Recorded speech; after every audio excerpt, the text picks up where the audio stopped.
Hi-ho, folks. One-legged miner here. Coming back to you some of that long-promised mine video since we've been wrapped up on weather and trucks and dogs and everything else for the last couple of weeks there. So today we're going to go down the Columbia and I'm going to show you the progress we've made over the last year out here. And actually, I'm using a real carbide lamp down there today. And nothing like keeping it real. I mean, the old miners who dug this use carbide lamps. At least I can do is use one too. But any of you who remember this place before I got out here, a year ago, this was just a big old open pit down in nowhere. The Columbia shaft, built by Anaconda Company back in the 1940s. Originally went down to 750 feet. There was an arson fire back in the 1980s that collapsed it for good at 265. But the 265 with a little work is now accessible again. And we've got ladder we put in over the last year that goes down to the 165, the first level. And we've done some cleaning and some work on the 165. And we're going to go down there today and show you that stuff as soon as I get this lamp all lit up here. This ought to be the fun part. I'll have to put the phone down while I do this. So bear with me and then we'll head on down the ladder. There we go. Not sure if you can see it much in the daylight here, but it's going to be pretty bright underground, so you'll get to see that as we head on down the ladder. The first time there's been a carbide lamp down in the Columbia. Damn near 60, 70 years, so taking her back to her roots. So now I'm down here, 165 feet down. You can see the ladder going up to the first level drift behind me. I had to put that in there too. There's actually one on each side because there's a station up above that's burned out and the tracks just kind of hang across in space. But we're going to be bridging that, so I'll have access to both sides. I was wondering if the light's bright enough to actually show what we're at here. It looks like it is. You can kind of see the ladder. If you look all the way back up there, you can see the surface up there, 165 up. Some of our ladder here. And our next step is to go up that ladder and across the drift. And we'll head into the first level that was done again back in the 1940s. The track is still there. There's been a lot of collapse. We're clearing that out now. That's what I've been doing down here over the last year. And going down below, another 165 feet or so is the 100 feet is the 265 level where the collapse is, and a passageway that does lead off into the rest of the mine, which we finally got open again. So this mine's been sealed off to explorers, other those who had technical skills for a long time, and now it's getting reopened again. So we'll be taking the public down here to show people what the Columbia used to be like. And actually, I think before the fire, it was probably the best and most modern of the mines here. Anaconda worked it through World War II, and they leased it out to another couple of companies back in the 1960s for a few years. So it's had some more modern updates, and this was a fantastic shaft at one time with rails going up, air and water lines, vent pipe, and stations at every level. And unfortunately, one arsonist took it all out in a few minutes. But some of the mine's still here. Columbia's going to live, and we're going to go up on a level. Stand by. And here's our ladder again, going up to the level. Can't see it terribly well, I guess, because you can see the tracks there. Looking down the shaft, too. We're benefiting from the sunlight, which is actually coming down the shaft just at this one moment because the sun is directly opposite the shaft, so we're getting some light down here from the sun. Doesn't happen very often, but we'll take advantage of it. Other ladder going up to the other side there. And back across the level, and see my carbide lights lighting the ladder on the way up. When I get up there, I'll show you the drift. Heading up. So the idea was I was going to use this Coleman lamp to light this section up here and install the Coleman lamp down here semi-permanently. But it doesn't work. Someone recently asked me, I guess you never make mistakes, huh? You're perfect. You criticize people. You never make mistakes. Well, guess what, folks? Here's my mistakes right there. A simple failure to check my equipment, put a new gas bottle on, put a new mantle on the lantern, didn't actually light it up. Guess what? It don't work. So now I'll go back to plan B, which is my electric light, which I don't come into the mine without. Always have a plan B. Carbide lamp's still doing its job, but you know what? I think we'll use this to wander around for the duration here, so I can just show you what we got here. Got our rail here. 18 gauge track. back where we came up, here's the ladder station. There's the tracks going across to the other side. We got a drift over there that goes a long way back into the mountain and leads back into the rest of the mine. But we're still clearing that out, so that's coming up. Maybe when we get the volunteers out here in another month or so.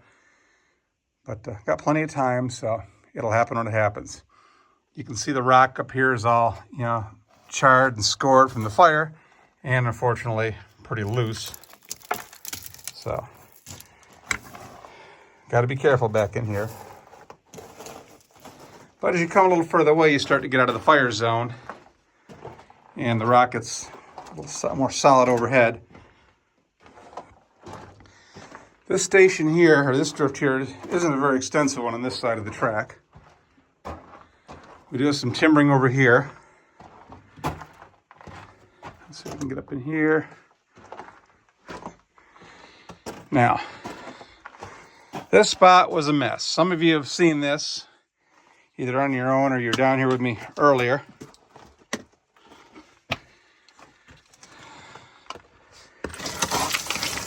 We had a station here at one time and another shaft.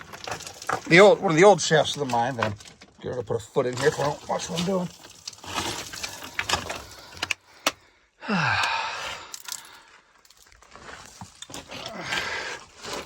So, back in the old days, the first company that operated this mine, the Tecopa Consolidated Mining Company, brought that shaft there down from the surface. And that comes in from just by my trailers over there. I've got the big open pit on my campsite with the T-posts and the rope around it to keep folks out of there. It comes down. You can see some of the timbering, some of the ladder over there. It's still an open shaft. The collar's caved in. Working on going to stabilize that in the next couple of years. But it is a way to the surface, and eventually it's going to be a second way in and out of this mine, because never want to just have one way in and out. Over here, past these timbers, we've got another drift that goes back in, not too far, maybe only about 50, 60 feet, and then it dead ends and faces out. So I've got no real use for that section other than to move all this fallen rock back into, just to get it out of the way.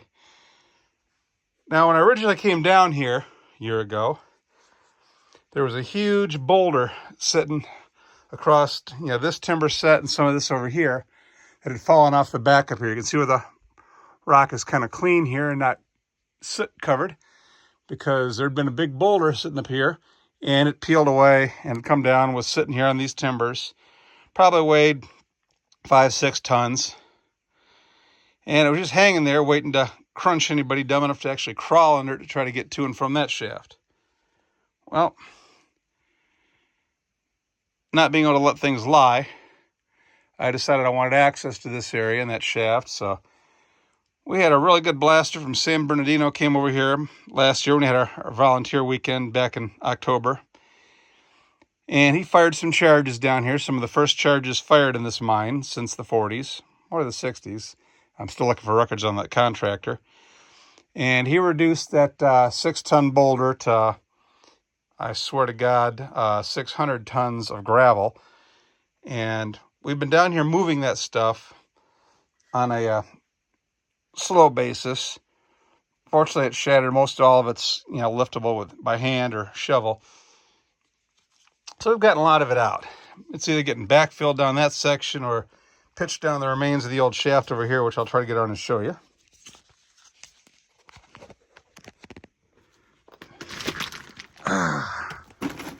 Carbide light gives me enough lamp to see, but not you guys. So again, here's our big shaft coming down, or old shaft coming down up there. And that comes down from the surface. And it continues on down the mine. No idea how far down it goes that way. It's blocked pretty well here, but there's still plenty of room to dump debris. So all the rock we're cleaning out of this section here is getting backfilled into either that small little pocket over there, the remains of this drift over here, or just getting chunked down there because that's not going to get reopened. The idea eventually is to stabilize this section of the mine, clean this shaft out, stabilize the collar, and reinstall the ladder there, and maybe even a skip car, so you can run both people and materials up and down this shaft to this level. And it's crucial to the ventilation because the air circulates between this shaft and the shaft behind me, and the air is so fresh and clean down here that there's not a problem working with, either people down here or using, say, Coleman lights if they actually worked, but we all know that mine doesn't, or any other light source. I could probably run a small generator down here if I needed one for short periods. I'm not going to test that though. Do got some extra wood up here I've got to pull down, get it out of the way. There's another little sub-level right up there above. Got to check that out. And let me see if I can get us a better look up that shaft. So step over here without sliding down. Got a lot of mud that came down during the monsoon, but oh yeah, look at that. There's the surface up there. And it looks like we did get some fresh subsidence and collapse into the shaft here with that stupid monsoon, but can't have everything. But yeah, that's new. Damn it. Okay. That wood section came down. That was not like that a week ago. But all that wood's got to come out anyway, so eventually we'll get up in here, pull all this wood out, repurpose a lot of it in other areas of the mines. It's still good wood. Rebuild this ladder. And life will go on. Looking back down. No idea how far that goes. But since I got the main shaft just probably 70, 80 feet behind me, doesn't matter. Of course, the main shaft is fire damaged, but let's take a spin back here and see how the carbide lamp's doing. As you can see, we're in an area here that would normally be pretty darn dark. And the carbide thing gives us enough light that if we were mining, we could see what we were doing. And it's a reliable light source for about 4 hours before it needs a refill. And the miners like these things. They were invented back around 1900 and first came underground then and replaced by the early electric lights back in the 1930s. But a lot of the miners, being traditionalists like me, liked this old stuff and kept using these guys, well up into the 50s sometimes. So that said, let me throw the electric back on. Got that nice carbide lamp with its acetylene gas and its water chamber and its carbide pellets, replaced by one little AAA powered helmet light that throws off so much more light. As you can see, we've got a lot of this wood section has been taken out here. Some of the center boards are already gone. They weren't holding anything up anymore. Ideally, we're going to finish cleaning out that stuff, bring this whole set down probably because it's not doing anything, it's just in the way. And that'll repurpose those timbers and those planks in other areas back in the mine. So we are making progress here. We are getting stuff done. I'm really proud of what we've done out here and the wonderful people that have come out to help. I want to thank Pat McCoy for being in here most recently helping me clean this out. And Tim McNew, who's making a pet project to muck the other side out. John Norman for coming out here to blow things up. And a lot of other people over the last year. So if I try to name everybody, I'm just going to forget a couple. But let me see if I can winnow down through here. My prosthetic guy always wonders how I get these legs so dirty. Well, this one was clean earlier today. So,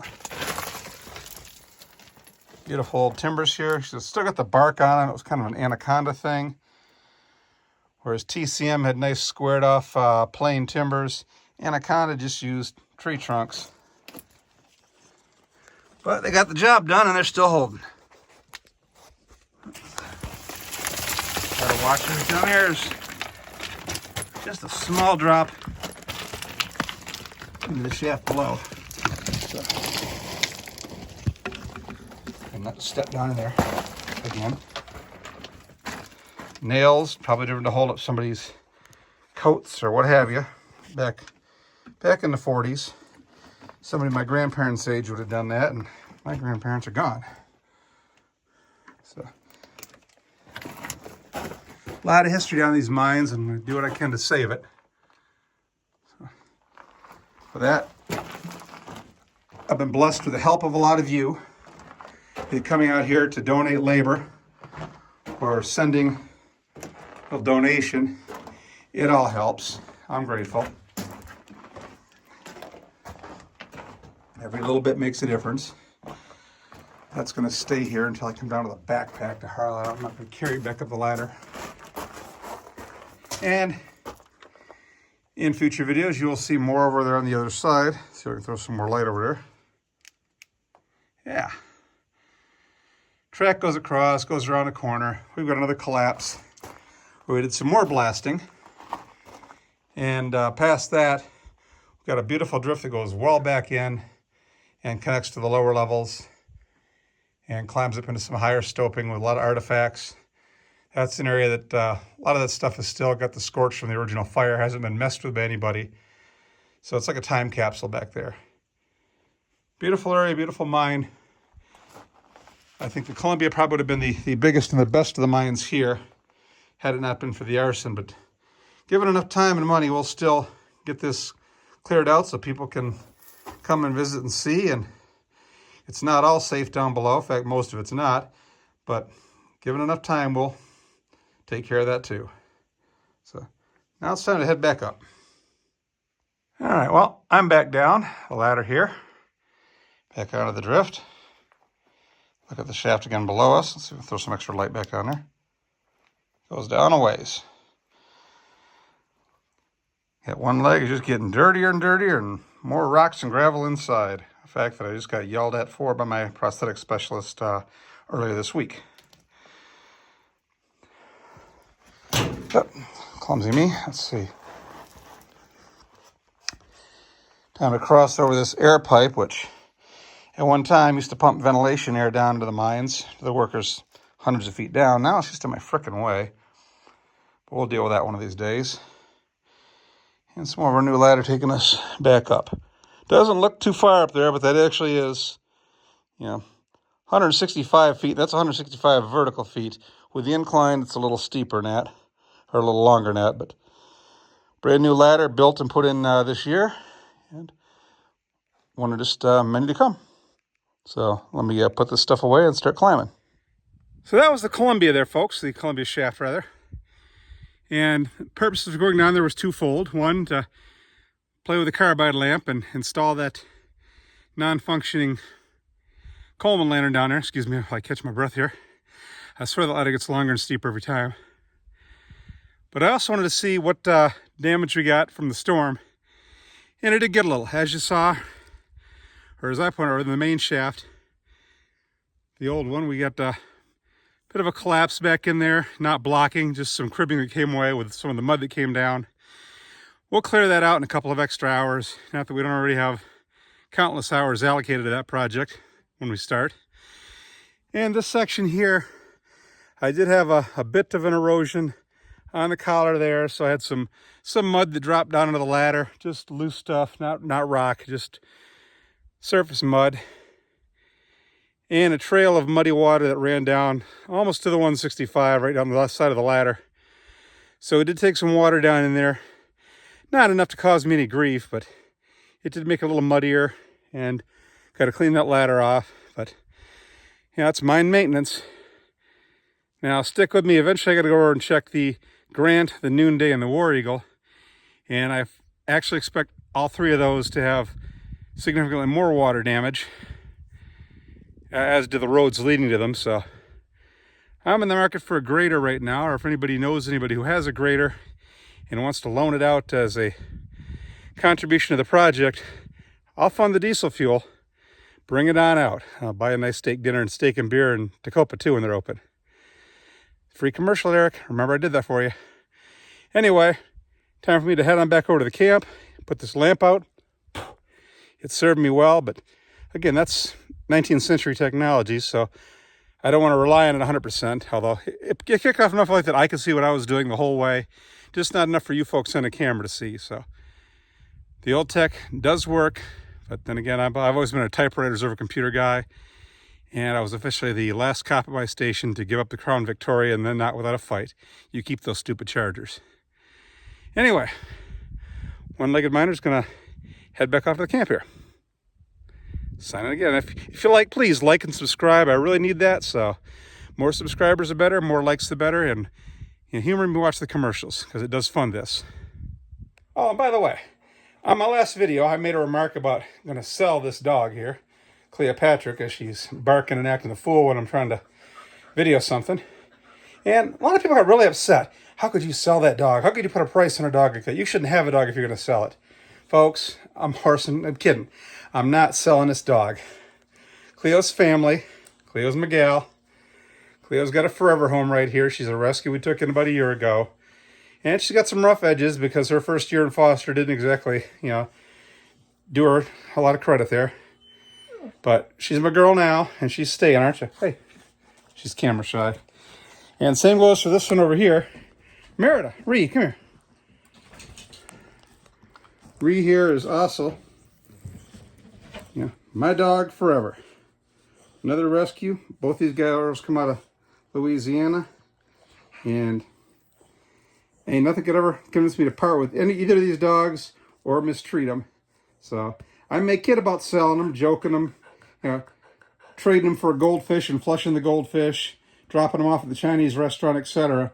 But it's not going to happen. They're my kids, and I love them. So yeah, part of this video series is my sense of humor, and you're going to get me cracking jokes on the dogs or truck drivers who do stupid stuff and get stuck, because I've done the same sort of dumb stuff. Trust me, I've wrecked more police cars in my law enforcement career than some episodes of the Dukes of Hazzard. And I've got some sergeants, lieutenants, and captains who can testify to that. So yeah, when it comes to people doing stupid stuff with vehicles, been there, done it, got the award, and I for damn sure am going to point it out when somebody else does it. Especially the truck driver from yesterday who, had like 3 or 4 other options to get out of that stunt and still decided he was going to make a big U-turn through the desert, and had it been successful, it would have done some damage to the desert. But as it was, he got stuck, and I ripped on him, and a lot of people got mad at me for it. Hey, I'm not ripping on all truck drivers, just that one. And not even him personally, just the judgment he used to put himself in that spot and inconvenienced a whole lot of other people. So it's a hardball world, folks. I'm going to make smart remarks. I'm going to make dumb comments sometimes. If you wonder if I'm joking or not, I probably am, unless I'm not. So feel free to write me, call me, text me, and ask. But bottom line is, I mean no harm or no malice to anybody. But that doesn't mean if you do something stupid, I'm not going to comment on it, because if I do stupid stuff, I expect you to, let me have it. That's just part of the game. So at least it was back in my Gen X world. So till then, till next time, see you later.